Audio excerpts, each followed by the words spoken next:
Assalamualaikum warahmatullahi wabarakatuh.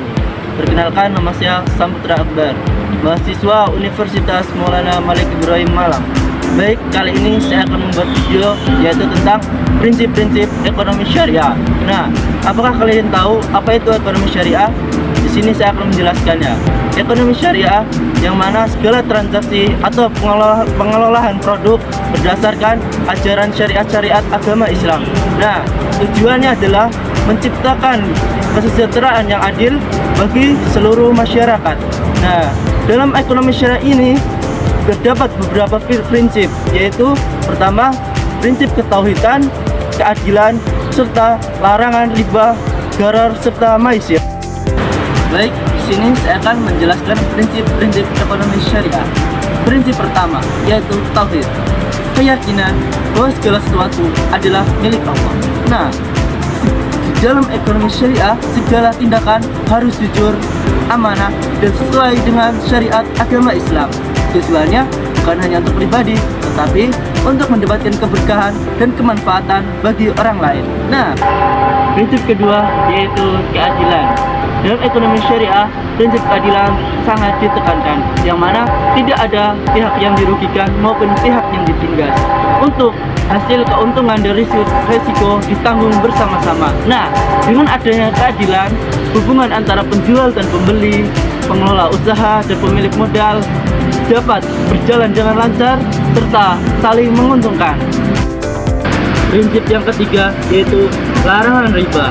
Riba artinya tambahan atau segala suatu bunga yang ditetapkan secara tidak adil dalam transaksi pinjam meminjam. Nah, larangan riba itu dilarang dalam Islam karena dapat merugikan salah satu pihak. Nah, dalam ekonomi syariah sebagai penggantinya yaitu dengan bagi hasil.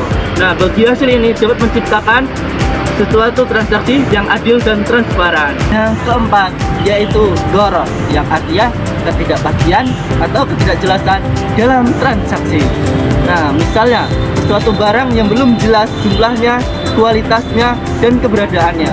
Nah, larangan gharar yaitu bertujuan untuk menghindari perselisihan suatu hari dan menciptakan transaksi yang secara terbuka. Yang kelima yaitu maisir atau perjudian, segala atau aktivitas yang untung-untungan. Nah, larangan maisir ini kenapa?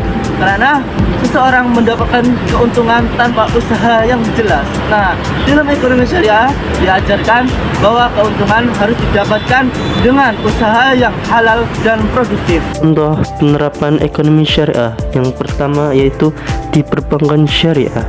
Bank syariah tidak menggunakan sistem bunga seperti bank konvensional, melainkan menggunakan akad syariah seperti mudharabah, musyarakah, dan murabahah.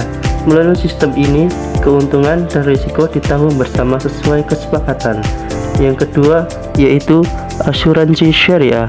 Asuransi syariah menerapkan prinsip tolong-menolong antar sesama. Dana yang terkumpul digunakan untuk membantu peserta lain yang mengalami musibah. Sistem ini berbeda dengan asuransi konvensional karena lebih menekankan pada kebersamaan dan pembagian risiko secara adil. Yang ketiga yaitu penggadaian syariah. Penggadaian syariah memberikan layanan pembiayaan dengan jaminan barang tanpa menerapkan bunga.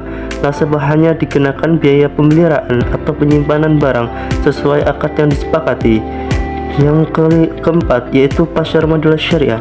Di Indonesia telah berkembang berbagai instrumen investasi syariah seperti saham syariah, sukuk obligasi syariah, dan reksadana syariah. Instrumen ini semuanya berinvestasi pada perusahaan atau kegiatan usaha yang tidak bertentangan dengan prinsip syariah.